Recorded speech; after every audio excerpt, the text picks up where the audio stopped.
Let's talk about the dog park for a moment. I can see people's eyes are rolling back in their heads when I mention the dog park. Don't get me wrong, the dog park can be a very dangerous place.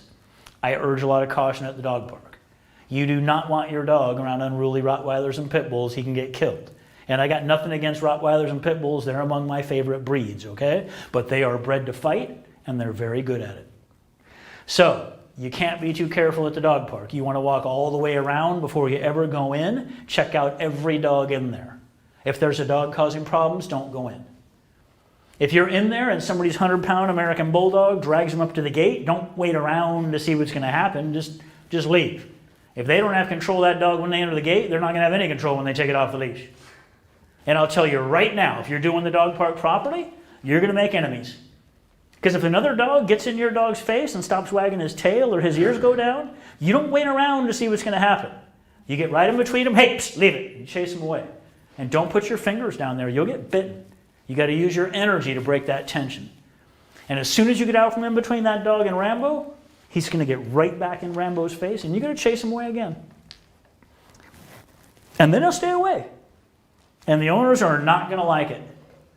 They're going to say, don't tell my dog what to do, or they'll work it out on their own. They will not. Your dog will get attacked and injured.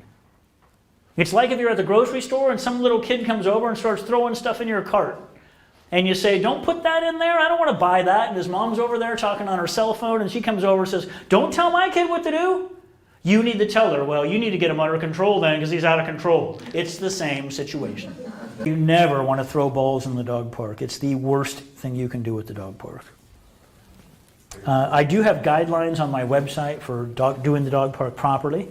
It can be a very dangerous place. I'd recommend if you have a puppy, wait until I can meet you there and show you how to do it safely. And I meet a lot of clients at the dog park and show them how to do it safely. But the first half a dozen trips to the dog park, you may not go into the dog park. You may just get your dog comfortable greeting dogs he doesn't know through the fence. And we do that in a very particular way, okay? So I put your dog into a sit. I go 6 feet away to the end of the leash. I greet the dog first. Only if your dog is sitting and calm do I allow him to greet the dog. Okay? As soon as he touches noses with that dog and he's wagging his tail, which he will be doing because he doesn't get to greet unless he's sitting and calm, I praise him and get out of there. Good boy, okay, let's go. I don't wait for one to look at the other one the wrong way or growl or bark. But if he does growl or bark, I'm not running away either. I'm going to correct him. No, be nice. Good boy. Okay.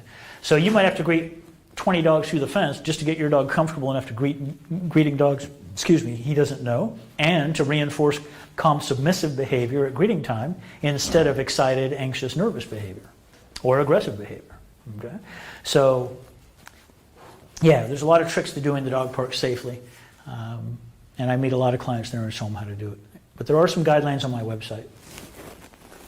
But yeah, playing fetch is the worst thing you can do at the dog park, especially if you bring toys from home. Okay? A lot of dogs have resource guarding issues. If they have a ball, another dog approaches them, they exhibit aggression. It also defeats the whole purpose of going to the dog park.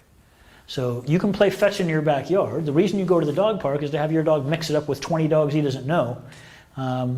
Most dogs that play fetch do it at the exclusion of everything else around them. So it encourages him not to interact with the other dogs. So that's why it defeats the whole purpose of going to the dog park. Dog daycare is a much safer option. There are no aggressive dogs there. They're all screened. And it's supervised. Hopefully by somebody that knows what they're doing. So one day a week at the daycare, like 10 or 12 hours while you're at work, around 30 or 40 other dogs, is the equivalent of 10 trips to the dog park. Your dog will be tired for 3 days. Then he's going to be bouncing off the walls again. You can either take him back or you can go to the dog park. Not all daycares are the same.